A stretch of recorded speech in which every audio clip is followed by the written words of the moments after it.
Amalawi kulinji no kulinji kumavenya kumavetsera kuti kulinji lakaya lilongwe kulinji kumzuzu mwanyeto kulinji nanga kuboma kukuchitika chani mwene akotia kuti banji kuti usauka kulilabe nanga osolola ledesi yaodeja Yenda panji Nanga kani zonyati sasuri jani Kumboro bagari Mainza mulindine Lea Malekano ndipo lelo ndipa 4 November 2025 Nkani nkumazi kodi kunjaku mwati kuchitikanji kulinji kunjaku nkani ndithu imene inavuta kuyambira kumapeto kwa sabata yatha kufika dzuloli tangomva kuti yayi nkani imeneyi ikuoneka kuti yatha ndithu nkani yokhudzana ndi mtsogoleri wa mbali wa zipani zotsutsa mnyumba ya malamulo leader of opposition Nkani imeneyi inavuta kwa basi. Panali dzina limene mtsogoleri wa chipani cha MCP anapereka ku nyumba ya malamulo kuti ameneyo akhale mtsogoleri wa zipani zotsutsa mnyumbayi. Koma zinachitika kuti aphungu ena kuchokera ku chipani cha MCP anati yayi ifetu mtsogoleri wa zipani zotsutsa tisankhe tokha leader of opposition. Nde zimachitika ndithu kuti yayi ukuzikuyankhulidwa motere ukuzikutere kuseli kuzikutere koma tamva kuti usiku wapitawo papezeka chiganizo chimodzi chimene aphungu amenewa akambirana ndeti ikhale tikuunikira nkhani imeneyo mu programu ino ya kulinji kupatulapo apo tikhale tikutambasula kuti kodi Malamulo amati chani pankhani yosankha leader of opposition, speaker of parliament, ka chief whip, ndi second chief whip. Zimakhala motani kasankhidwe nde tili ndi akatswiri mu program yathu ino makamaka amene anali speaker wakale nyumba ya malamulo amenewa ndi Chimunthu Banda akhala kuti tambasulira kuti amalawi timvetsetse bwinobwino kuti kodi tikamakamba za zinthuzi zimayenda motani nanga lamulo limati chani dongosolo lake limayenera kukhala motani kumbali ya zimene zachitika usiku wapitawo ku chipani cha MCP tili ndi Moses Kunkuyu kuti atitambasulire atifotokozere bwinobwino kuti kodi ngati ku chipani agwirizana kuti kupita chitsogolo achite motani ndemonga mwa nthawi zonse sindikhala ndekha mu programu iyi ndimakhala ndi mzanga mu studio muno amene timathandizana kuunikira nkhani imene tikambirana tsiku limenelo ndipo lero ndachitika mwayi kuti ndili ndi Innocent Mphongolo wadzuka bwanji Innocent Mphongolo ndadzuka bwino kaiwelea inenso ndadzuka bwino azikomo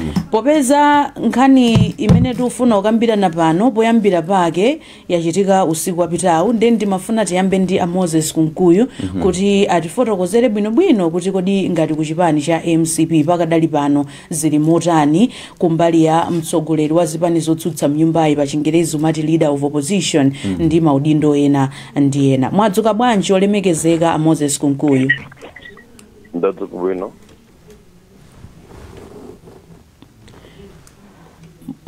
mutayankhanso moniyo tione mawu anu khangata kumveka motsika ndithu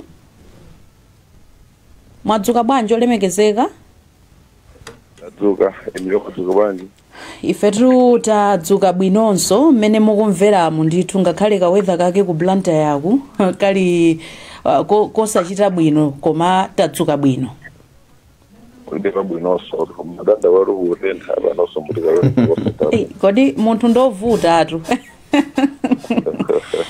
chabwino takulandiraninso ni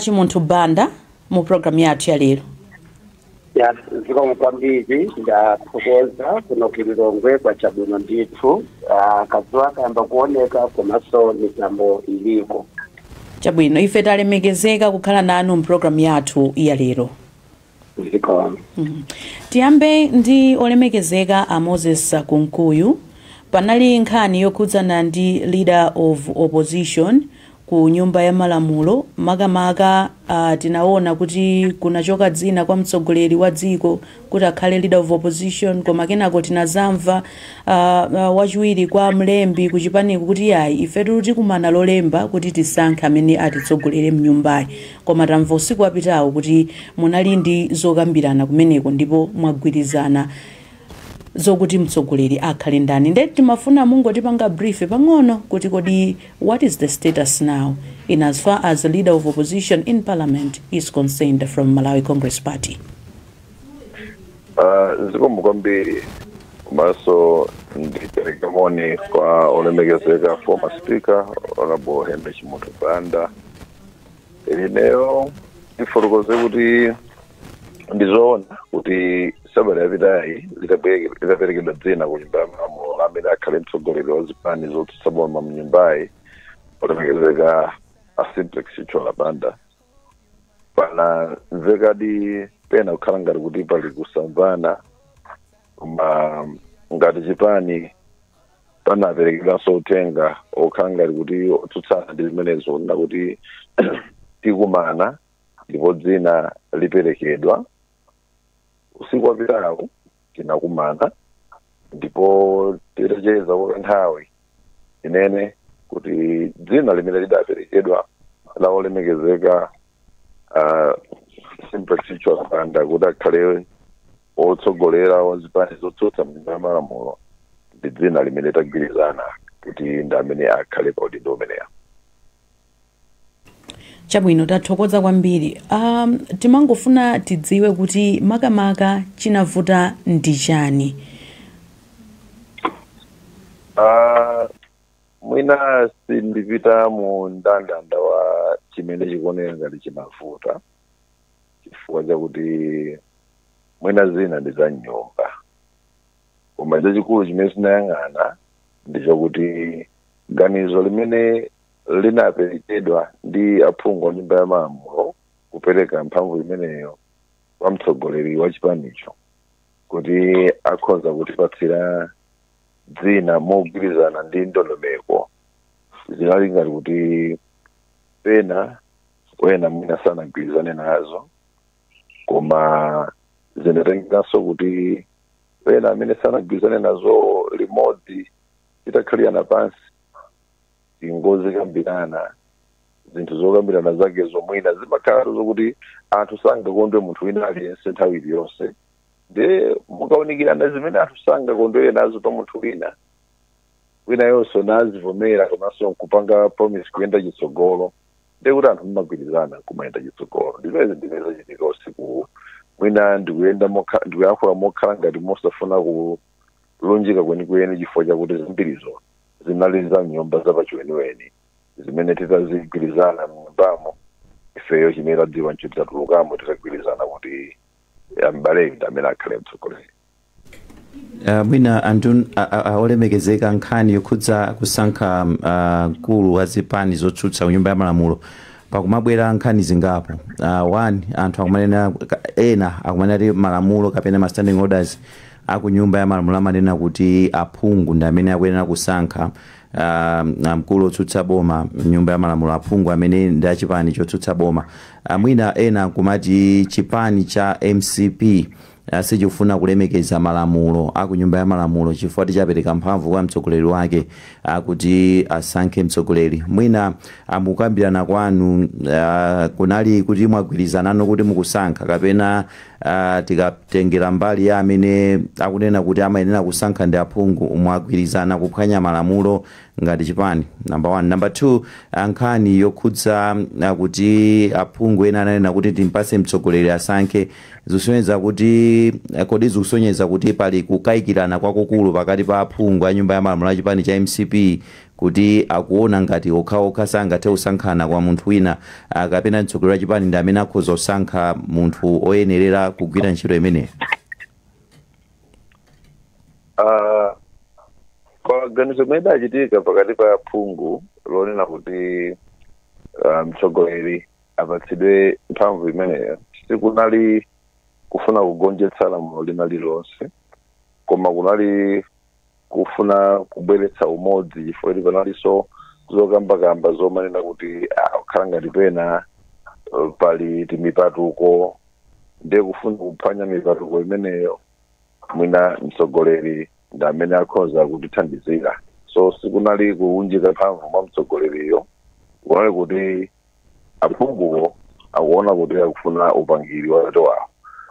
Pa zochitika chadzulo kuti kodi aphunguwo amasankha kwachitikako ndiye kusankhako, ngakhale kuti ma standing orders yo sanakambe za ndondomeko yakasankhidweko in terms of how the MPs shall do the election. Chifukwa chakuti pakadzapezeka kuti there is an election koma in that election pali munthu mmodzi, pali dzina limodzi lipangidwa ito dzina limodzi limenelo, ndiye kuti chisankho chizachitika monga mmene zachitikira dzulo kumene tinakumana aphungu tonse achipani cha Malawi Congress. Kumeneko dzina limene alipo ndi limodzi, ndiye kuti pomachoka mmenemo tonse tikukamba za dzina limodzi, ndiye kuti aphungu watsopano asankha. Ndipo amene yamusankha dzina limodzi mukumbukira mmene anachitira nkhale ya Malawi Electoral Commission kuja ku Lilongwe pali constituency ina uku chakwa Malembo kumene anapambana ndi olemekezeka Chakakala Chazia. Adapambana koma sikunachitike chisankho chifukwa dzina linalipo lawo lokhala. As far as the parliamentarians are concerned, what happened last night chinali chakuti tili ndi dzina limodzi ndipo tayenda tatenga dzina limodzi limenelo. There wouldn't be any need to cast votes because panali dzina limodzi. Dzina limodzi limenelo limene talipereka tsopano. Timafuna tingomvetsetsa mukufotokoza kuti panali dzina limodzi, kusonyeza kuti pa mkumano wanu wadzulo panaperekedwa mwayi kwa aphungu kuti apereke mayina amene akufuna. Pa mkumano wadzulo choyambirira munthu mukakhala kuti mufuna upanga chisankho pamakhala expression of interest, either one expresses interest kapena ena nkufotokozera za amene angamufuna. Mkumano wadzulo ndikhoza kuwuzani kuti pana nthawi ina imene mkumanowo unakhala ngati kuti uthera panjira chifukwa chakuti maganizo osiyanasiyana anaperekedwa. Kupereka maganizo osiyanasiyanawo ndiye kuti tsopanali mayina osiyanasiyana amene anthu amaganizira. Koma mayina amene adaperekedwa anthuwo nkupeza kuti style available, as I said, kuti in an election pakhoza kukhala opanga nominate komanso pakhoza kukhala opanga express interest. If one has been nominated but ona kuti ayi ineyo sindikufuna kutero, then the sangapangidwe consider for election. So what happened last night zinadutsa mango zosewa okuti osakhala usiku okhawo koma nkhali kuyambira masana kunali mayina kuthula dzina kuti nanga is there any interest from the mentioned individual. The individual says no, ineyo ndili zina zimene ndikhoza kupanga ndikuti pakapezeka madzulo pali dzina limodzi. Pepani tifunsa base kuti tidziwe komanso Malawi kunjaku adziwe zina za kuchipinda sitifunsa kwambiri komano openly kuti we should be able to follow democratic processes. Mayina ena amene amabwera dzina lanu akunkuyo linalipo. Timafuna tidziwe kuti kumene koko dzina lanulo usikuwo silinabwere kuti munena kuti ena amene anatchulidwa panalibe kuti apange express interest in that. Komanso mwina asana yankhe dzina lawolo chabwino komanso mwina ndi mayina ena ati amene amabwera. Koma inyakewo panalibe. Aini yakewo panalibe, aini yakewo amapanga express interest kapena anthu ena ndi amene amaona ngati akhoza hotel. Mwina mayina enawo ndi ati. Ayenteli kuti mayina analipodi eneyo mmene limatha tsiku la dzulo ndiye kuti panali dzina la olemekezeka Peter Dimba, panali dzina la ineyo ndipo mmene limatha tsiku anapeza kuti mayina awo anthu ofuna kutchula mayina ameneyo alipo koma the candidates have not expressed interest. The mentioned individuals have not expressed interest. So ndi yankhe modelo. Alright, China timafuna chomaliza tisanapite kwa achimunthu Banda, a former Speaker of Parliament. Timafuna tidziwe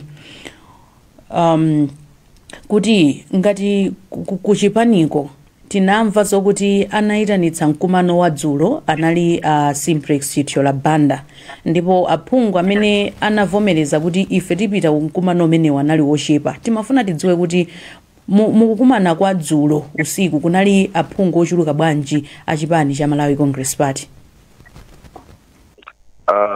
Ndikutsimikizireni ineyo ninafika komufulumirirako, ndipo mkumano ndinatengapo gawo zochitika za mkumano. Mmene tinafika kunali aphungu osachepera 50, ndipo chifukwa nthawi imene it was around 6 o'clock tinalolera kuti tent dikilire wena.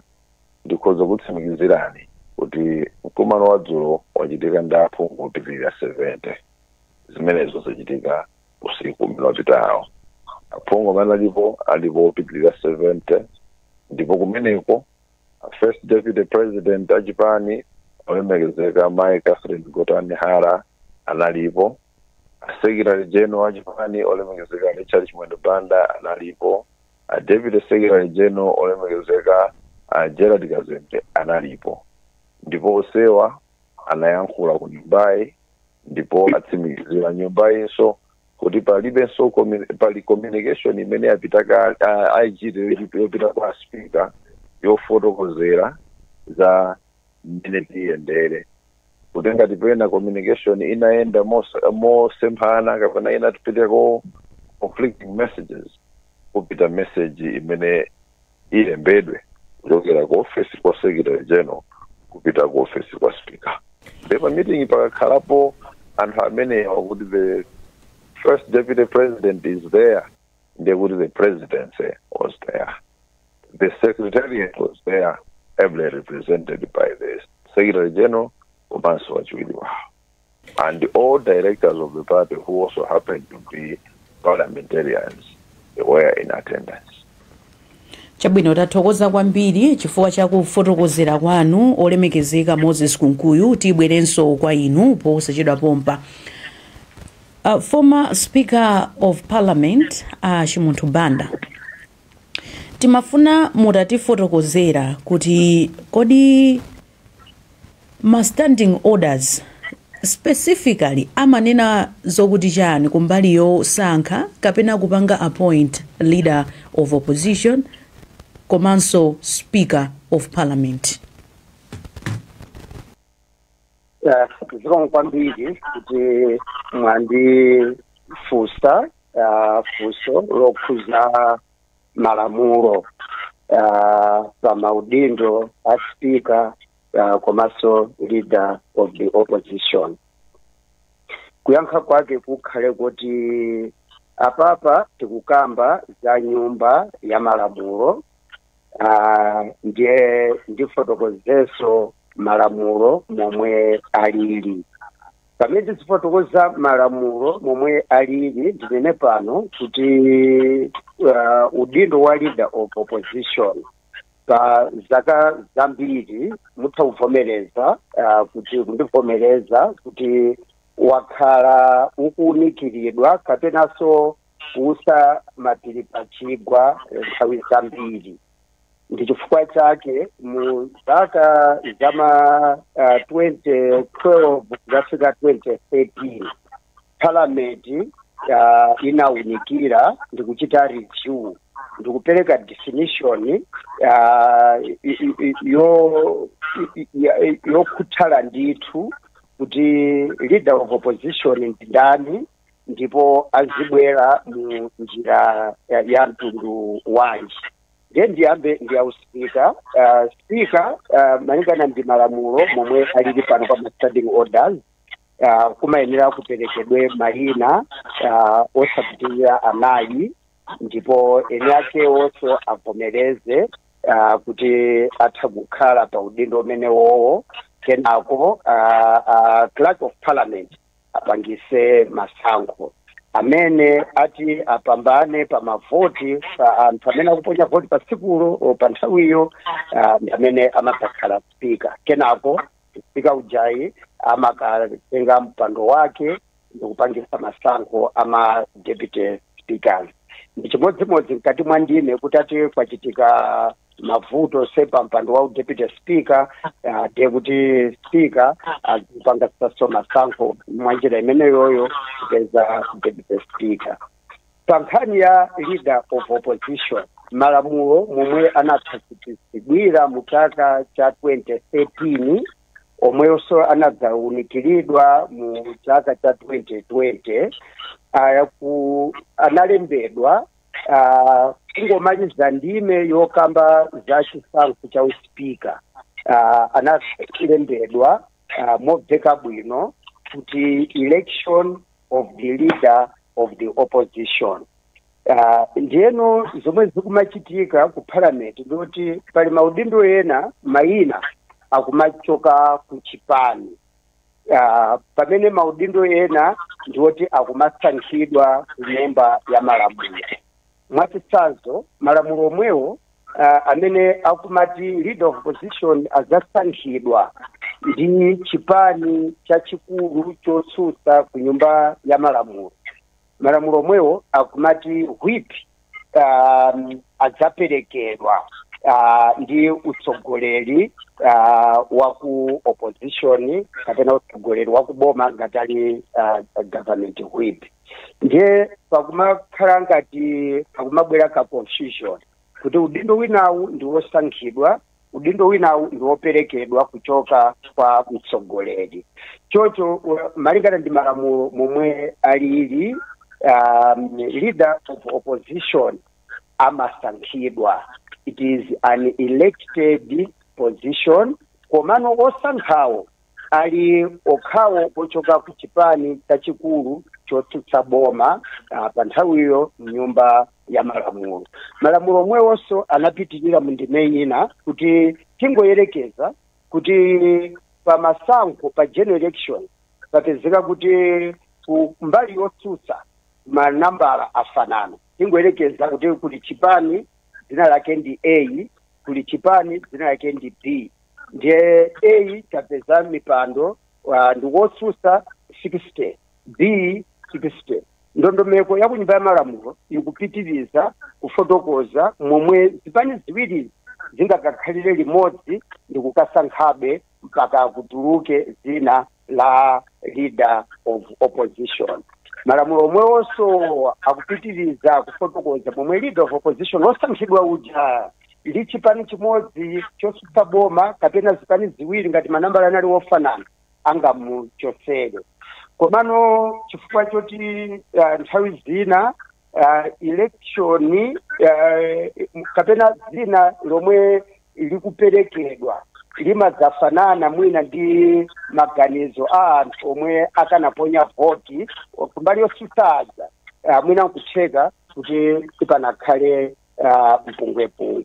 Komano ndondomeko yokhazikika ndi yoti leader of opposition amasankhidwa kubvera kwa phungu akumbali yotsutsa ku chipani chijachi ku nyumba ya malamulo. Ndisire pomwepo pakanali pano.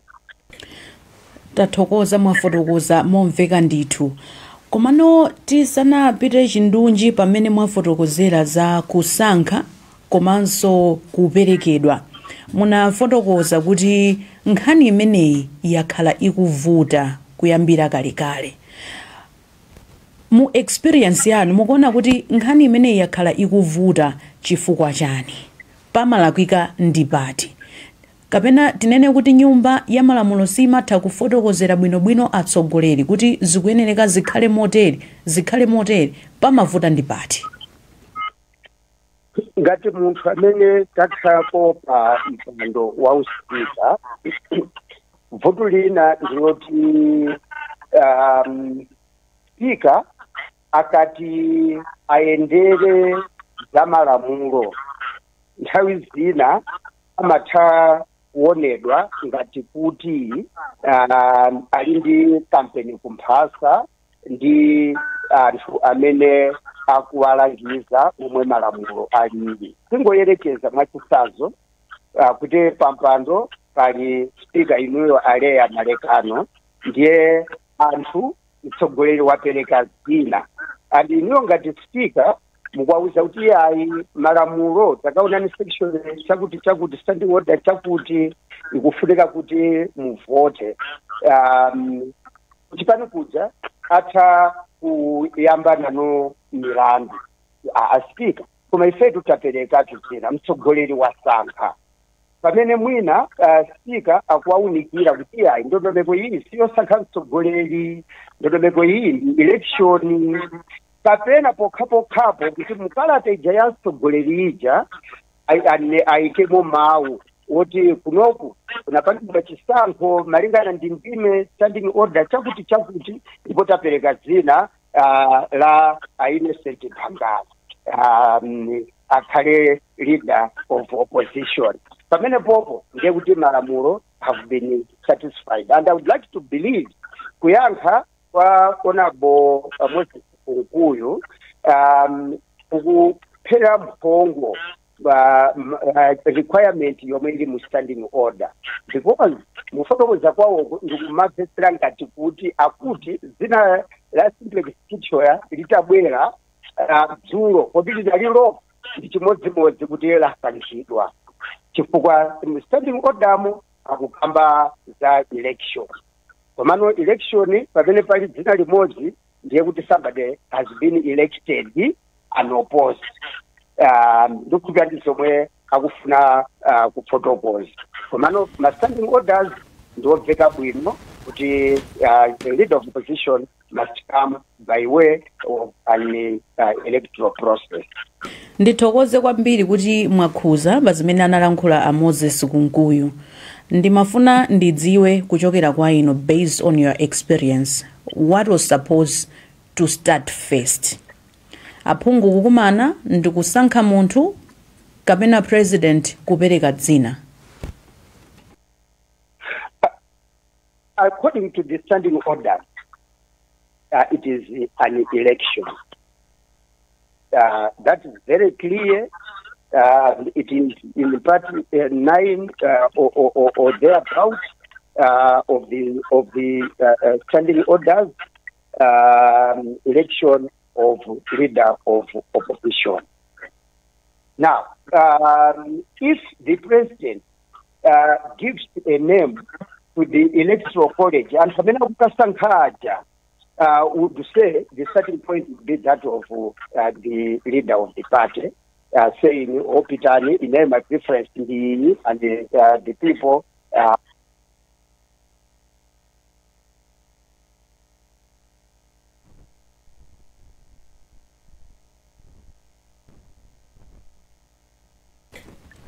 Zooneka ngati tata ya a former speaker a technical angotithandizira kuti abwererenso palainipa.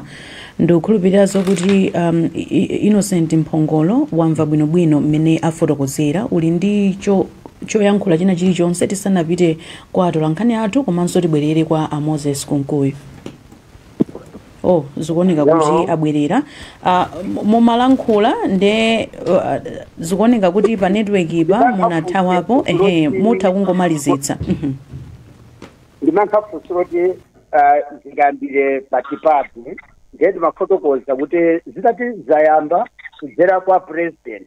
It is an expression kapena guidance guiding the membership of that particular party. But finally, what would be communicated to office as speaker would be the result of an election. Because by so standing order, which says, awauze as speaker, ineyo ndasankhidwa.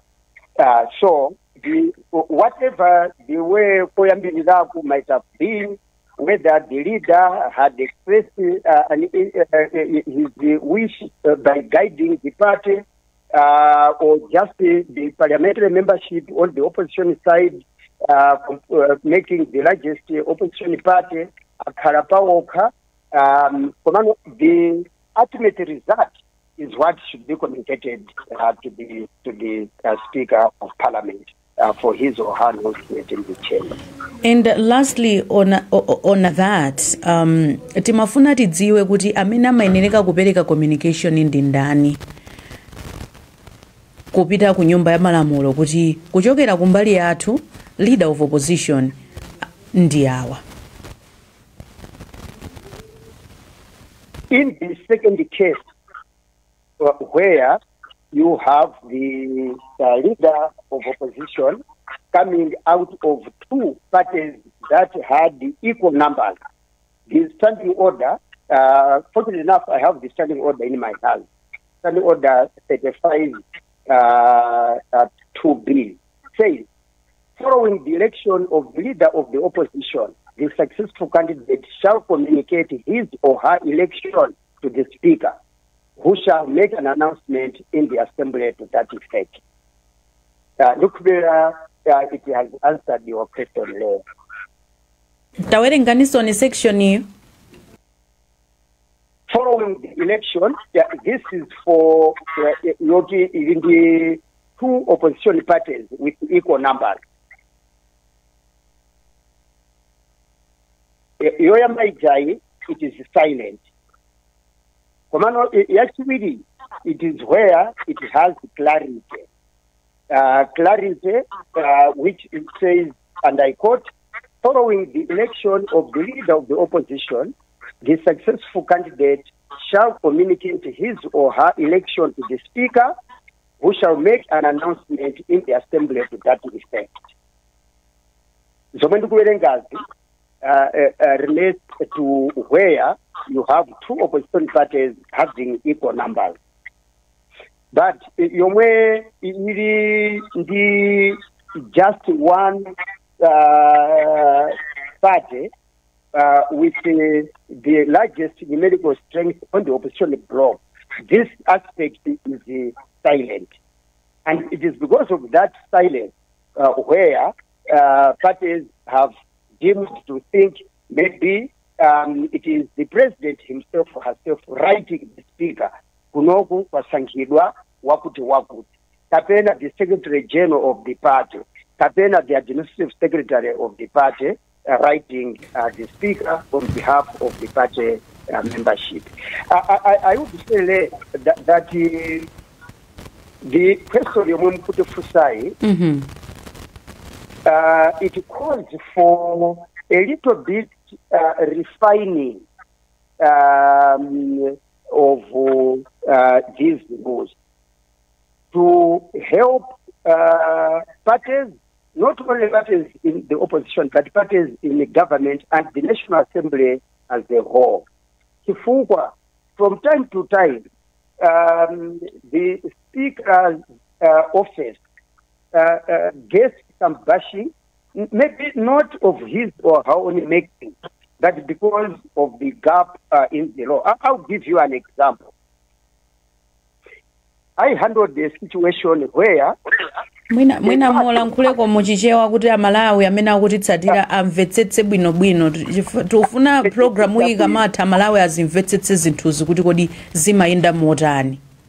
Ndathokoza ndibafotokoza kuti chifukwa kuti mwina malamulo ena akuoneka kuti sana wa masule ositina masule mobveka bwino kwambiri, chifukwa chake potanthauzira malamulo aja zipani zimatha kutola mbali nomwe iwo akuona kuti mwina ndiyofunika pa nthawi iyo.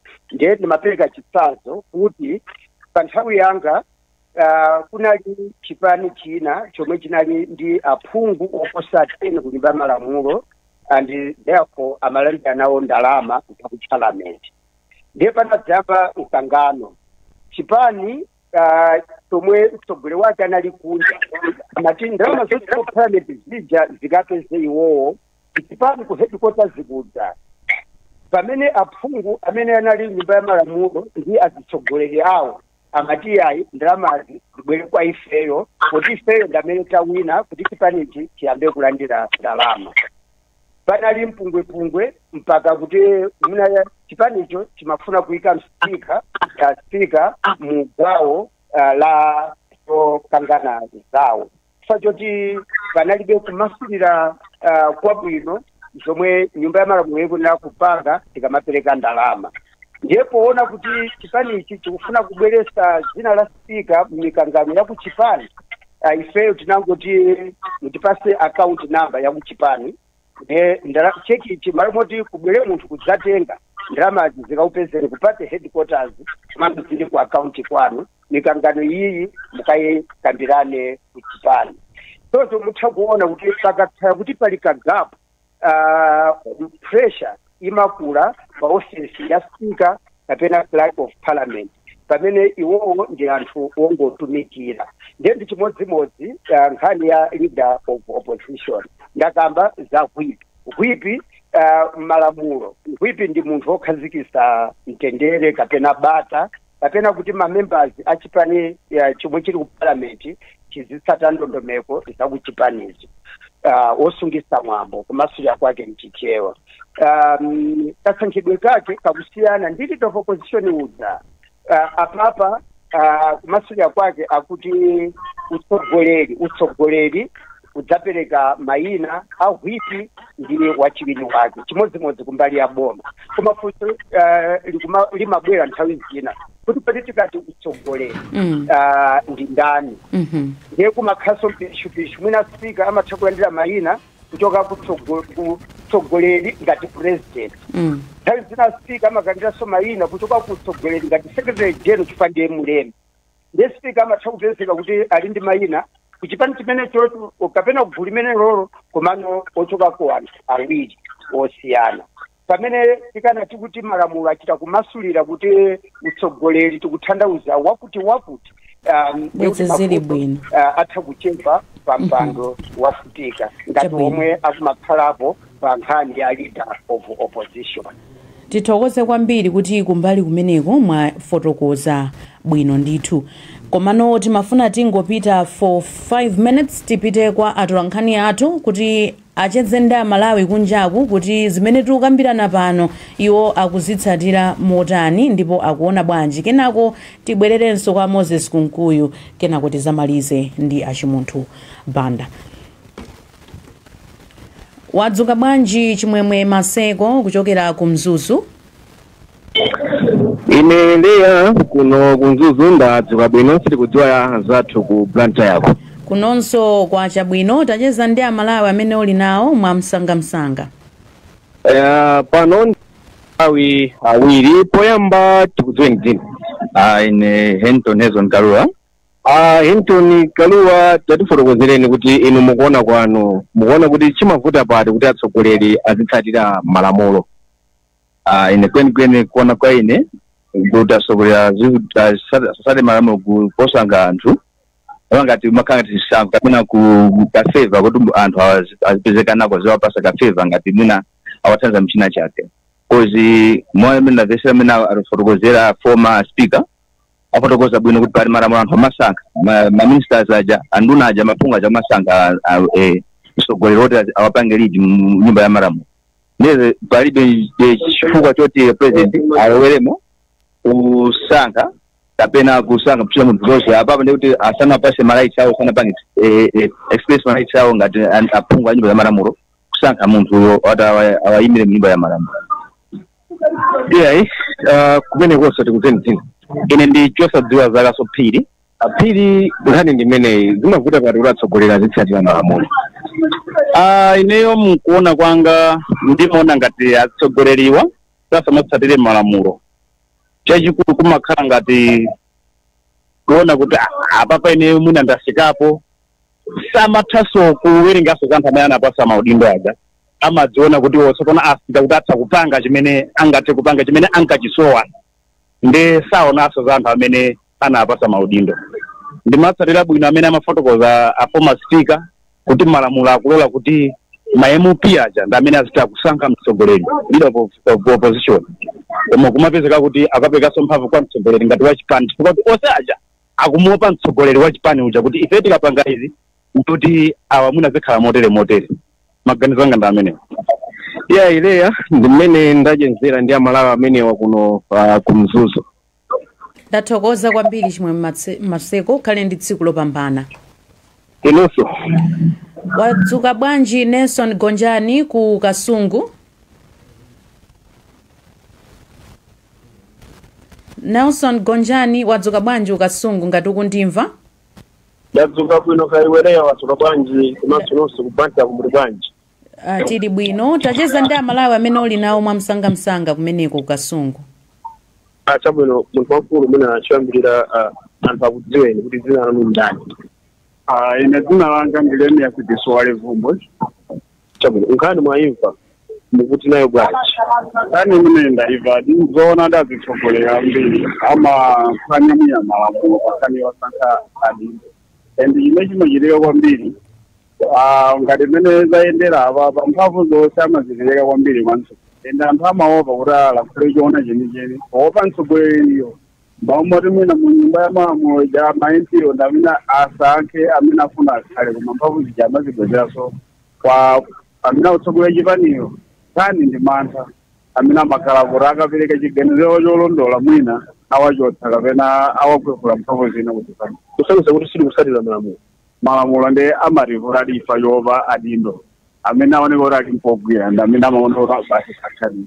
Chabwino ndicheso ndi malawi womaliza apa amenenso akufuna kuyika naye maganizo ake pa nkhani imene tikukambirana tsiku la lero. Mwina chiyamba munthu wamkulu dzina lanu ndani? Ine ndine Petro Misale. Chabwino takupezani pano pa Chankhanga mtoni ya Kasungu. Nkhani ndi imene yonena kuti kuti chikuvuta nchani kuti atsogoleri azikhala ngati sakutsatira bwinobwino malamulo posankha mtsogoleri amene azitsutsa boma ku nyumba ya malamulo. Chimene chimavuta nchoena kuti akuzonse amakhala azika amapuresidenti ndi ena aja wonse zimakhala zovuta kwambiri kuona kuti akenawo mphamvu zoona kuti alisankhewa kuti pachifukwa icho omangosiyako kondani kwa puresidenti adakhala kuti ozisankha ma MP aja kumakhala kukonderana ndi pachifukwa icho nipake komangoti kuti asankheni puresidenti chimene okuganiza puresidenti chikhale chomwecho nipake mphamvu zawo amazipereka mwa puresidenti. Koma zimakhala zosalondola koma pokana mikangano koma kuti mphamvu zonse tizisema president asankheni president. Chabwino kuno ku Kasungu imene tekezera ndi amalawi kufuna kuzapo nkhani imene ayimverera kanye mfunza timene tikukambirana pano ndende sachedeka nopanda kupaseni kudvansa kuti mupitirize ndi program imene. Ndathokoza kwambiri Nelson Gonjani mukhale ndi tsiku lopambana. Zikomo inonso. Zikomo. Olemekezeka Moses Kunkuyu mwamva amene alankhulira amalawi mwina muli ndi cholankhula china chilichonse ndemanga ina iliyonse kapena kuyankha kulikonse pa zomwe ayankhula amalawi. Zomwe kwambiri wayankha ndi ayi koma ndivomerezane kwambiri ndi zimene ayankhula former speaker Honorable Chimotho Banda popereka kuwunikira koonjezera makamaka pa malamulo amene alipo ku nyumba ya malamulo awa advert ma standing orders chifukwa alipena pamene mumatha kungopanga assume zimene zimasiyana mpanda umene kumika speaker pampani pani zooneka ngati mwina speaker watenga mbali kapena kukankhizira kwa ena mwachitsanzo mujafotokozera kuti akati utsogoleri udzikhala kuti utsogoleriwa ndi ndani. Is it the presidency, the secretariat amene angabweretse communication yonena zoti kunoko tasankha wakuti komanso ndimafuna kuonjezera kunena kuti mmene akunenera ma standing orders aja 35 sub B kuti pamene wasankhidwa leader of opposition ochokera ku zipani zingapo zimene zinafanana ma figures ndi iyeyo osankhidwayo adzapanga communicate zamene wasankhidwira pamene ponso mpofuna kuwunikira chifukwa chakuti kumene amalimbana anthu awiri kapena angapo ndiye mwinanso wina sanakondwere ndi kanthu kena tsiku lina kudzabwera makalata awiri aliyense kunena yekha kuti ndasankhidwa ndine ndasankhidwa because the standing order says the successful candidate shall communicate his or her election to the speaker chimene speaker zabweretsa mpungwepungwe mwinanso poonjezera kuti dzikhala clear kuti kuseri kuti nasankhana there was an election. There is no harm in the standing orders clearly stating kuti ndipo mudzati patsanso zotsatira zachisankhocho kuti if one went unopposed kalata yapita kwa speaker inene tinali ndi chisankho kuno ndipo wakuti wasankhidwa unopposed kapena wakuti wasankhidwa ndi mavoti ochuluka kuposa wakuti amene apikisana naye ndiye kuti zikhoza matipatsa clarity yochuluka kuti chinalidi chisankho monga mmene malamulo aja akunena. chinavuta ndi chani pamene mwafotokozeramo komanso momveka bwino mmene afotokozerera a former speaker kuchipaniko kapena communication sinayende bwino kuti munatiuza kuti munapereka mphamvu kwa a president ndikusankha munthu kenako aphungu nkumaza bwera omwe aja anapereka mphamvu kwa president kuti yayi koma tisankhe tokha chinavuta ndi chani tinene kuti mtsogoleri atasankha sanabweretse pamodzi aphungu ndikuwafotokozera kuti ichi ndi chisankho chimene ndapanga kuti wina aliyense apereke maganizo ake kapena kwenikweni chinavuta ndi chani kuchipaniko kuti after mutampasa mphamvu mtsogoleri nkuchitika izo ndikubweranso pambuyo aphungu nkumazati ayi koma tichite masankho? popeza kuti mwina panalibe kufotokozera kuti takupatsani mphamvu izi nde mukasankha mutiyitananso kuti mudzatiuza amene musankhayo. Mwina aphungu ponena zokuti apereka mphamvuzi anali ndi kachembe kapena anali akugwirira apereka mphamvu kena kokuti akasankha mwina tidzakhabe kunena zokuti zikomo tiombere m'manja kapena mwatisankhirayo ayi bwanji munakasankha moyankhulira zinthu izi. So tikangotengera ndi zimene zimaoneka ngati bone of contention mwina zikhoza kuthawa zoti apresident iwo anatsatira ndithu chimene anauzidwa ndi aphungu chimene anapemphedwa ndi aphungu, koma mwina aphungu anali ndi tizifinyira tina pamene anasankhidwa. Mwina chimenecho chipe chinafunika kuti chikonzedwe chifukwa chakuti aphungu samadana ndi kuti apresident simunachite chimene tinakupatsani tasankhani koma tsono si munthu aliyense amene angasangalatse aliyense. Vuto linali pa munthu amene anasankhidwa.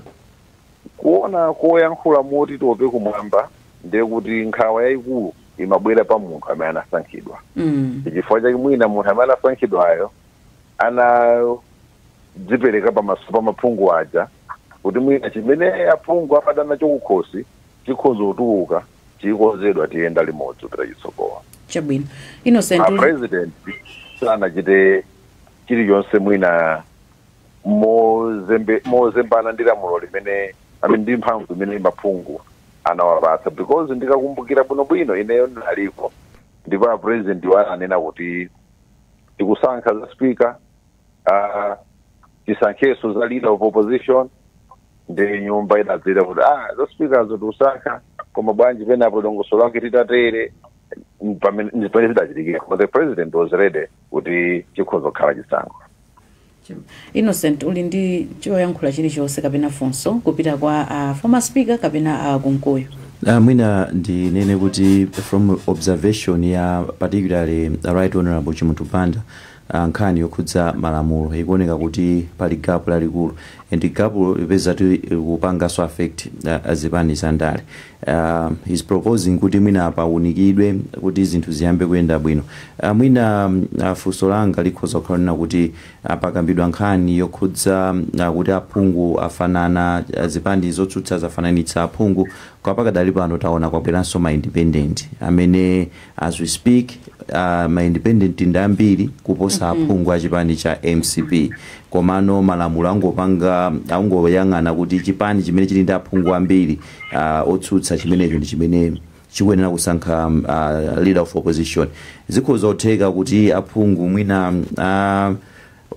oyima paokha kukwana mwina 100 chipani chimene chili ndi aphungu ambiri mnyumba ya malamulo khala mwina aphungu 30 awawa anthu 30 wankumakalamulira izizi. Sindikudziwa kuti mwina Right Honorable Chimutu Banda ngati munthu amene ndi experience ya nyumba ya malamulo nkhani ngati zimene zakhoza kuzunikira motani, komanso mwina atati yankha bwinobwino kuti aponena kuti malamulo aunikidwenso amene akuyenera kuunika malamulo amenewa ndi ndani kuti akhale amphamvu mwina zinthu izizi zisazachitikenso. Wangobwera ndipo kufunso limene ndimafuna ndifunseso apapa ndingopereka mafiga funso ndilomweno ayankhe komano malingana ndi chisankho aphungu 52 ndi amene anapambana kuchoka ku chipani cha MCP pomwe 69 ndi ma independence. Of course taona ena akupita kuzipani zina, so timafuna mutayankha funso limenelo Right Honorable Chimutu Banda. zikomo kwambiri mwina ndiyambe ndifunso loti kodi kuunika kwa malamulo angapangise ndi ndani andi mwinaso anthu atha kumafunsa kuti chifukwa chani malamulo sanaunikiridwe.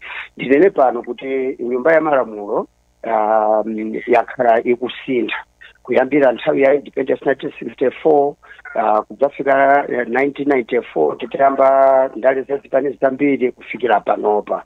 Ndiyeno malamulo athu sikuti pachizungu timati ali cast in stone, sikuti ndi malamulo oti samasintha iyayi, amasintha malingana ndi nyengo momwe zilili. Tikanakhala ndi nthawi tikanapereka zitsanzo zambiri kuti kufika pamene tili ndi malamulo oyendesera nyumba ya malamulo ma standing orders kapena machanges omwe achitika ku constitution ya Malawi kapena ma acts of parliament pachitika zinthu zambiri malamulo amasintha malingana ndi nyengo momwe zilili.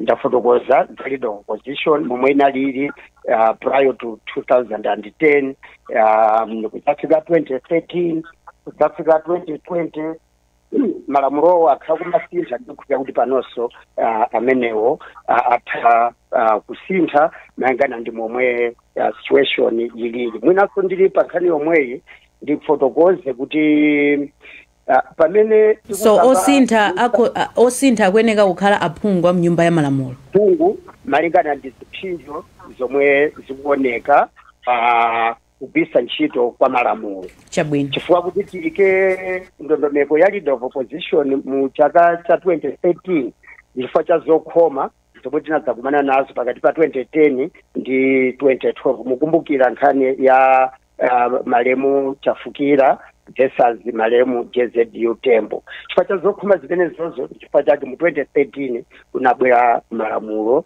wowonjezera pa nkhani ya leader of opposition paja. Ndiyeno ndinene pano kuti chiyambire ni program iyi takhati ukamba nkhani ya kubwera pa mpando kwa leader of opposition. Komano tidziwenso kuti munthu aliyense amene wabwera pa mpando uja amathanso kumchosa kapena kuchosedwa. Ndiye ndime number 36 ikukamba za removal of the leader of opposition. Chifukwa tisangokamba kuyikidwa pa mpando. Ndiyeno ndikuwerengereni koma mwina chifukwa cha nthawi mungowerenga koma kutambasula chifukwa cha nthawi sikutilola kuti titero. Just one sentence. The leader of opposition may only be removed by the party that elected him or her. End of quote. Ndiyachefuso loti kodi ma independent poti atakhala wochuluka kati pa 200 atapeza kuti ma independent ali 200 kuzipani kwa kutoka 24 zingatani. That's extreme case. Answer ilikale ndi ruling mu malamulo athu a Malawi. Ruling ndiyoti ma independent mwadzina lawo ndi aliyese ndi woyima payekha. Therefore malamulo amachita recognize kuti ukakhala leader tingoyerekeza leader of opposition uli ndi anthu okusatira, ukakhala whip uli ndi anthu okusatira kumbuyo. Komano ukakhala woyima pawekha ndiye kuti ndiwe wawekha basi uli pawekha. Therefore sungakhale leader of opposition komanso sungakhale whip. Zimene zinatambasulidwa maruling akumbuyo. Chabwino tathokoza kwambiri right honorable Chimunthu Banda chifukwa chokhala nafe program imeneyi sitikuchitenga chophweka iyayi tikuyamikeni kwa basi. Zikomo tathokoza kwambiri kulabwino. Zikomo thokozeso naboku uyu komanso for being very candid alankhula ndithu masuka kuti ndikupira dziko la Malawi ladziwa zona zake zenizeni. Zikomo kwambiri walemekezeka zabwino zonse parliament. Zikomo kwambiri. Mutha ukhala ndi mawu omaliza 30 seconds yokha olemekezeka Moses Kunkuyu. Tikuthokozeni Leah komanso Innocent komanso ndiwathokoze right honorable Chimunthu Banda chifukwa chakuti topic iyi yofunikira kwambiri ndi nkhani zimene zikhoza kumakhala osatha ngati sizingamaonekeridwe komanso nkukonzedwa pofuna kukonza. So tikukhulupirira kuti zatunikira pena pende palipofuna kukonza komanso zathandizira kuti tifotokozere kwa Malawi kuti tili pati tiyenda bwanji isogolo. Zikomo kwambiri tathokoza. Nzanga Innocent nthawi yatha ungakhale ndi cholankhula. Ayi kungonena kuti I think mene alira chimutupanda mene afotokozera zinthu ndikuona ngati kuti mwina dziko solo yagwiritse ntchito kuti zinthu zina ndi zina ziyango zimene zimakhala ku parliament mwina akhoza zunikira with a sober perspective because pakadali pano sakupanga chiyonse yokhudza parliament koma ndi experience yambiri mwina tikhonza kukonza zinthu. Ndathokoza kwambiri. Ndikuyamikeni nonse amene mumatsatiranso programu iyi komanso atolankhani athu kuchokera madera osiyanasiyana ku Kasungu makamaka ndi ku Mzuzu. Ndikufunireni tsiku lopambana tikumanenso mawa mu programu ina ya Kulinji pano pa wailesi ya Times. Amalawi kulinji no kulinji kumapenya kumapetsera kuti kulinji lakaya lilongwe kulinji Nyeto kulinji nanga kuboma kukushirika jani mwani akoti ya kulibaji kudi usaruga kulilabe nanga osolora ledesi ya odija shirugu koshu yena panji nanga kani zonyati sasuri jani kumboro bagari kulinji mwela nanga wanugo kulinji kodi kuboma kusteri hausi kulinji nanga otuta mwazuga baji nanga hata mziredio kukulijani kulinji tikudalira ino kulinji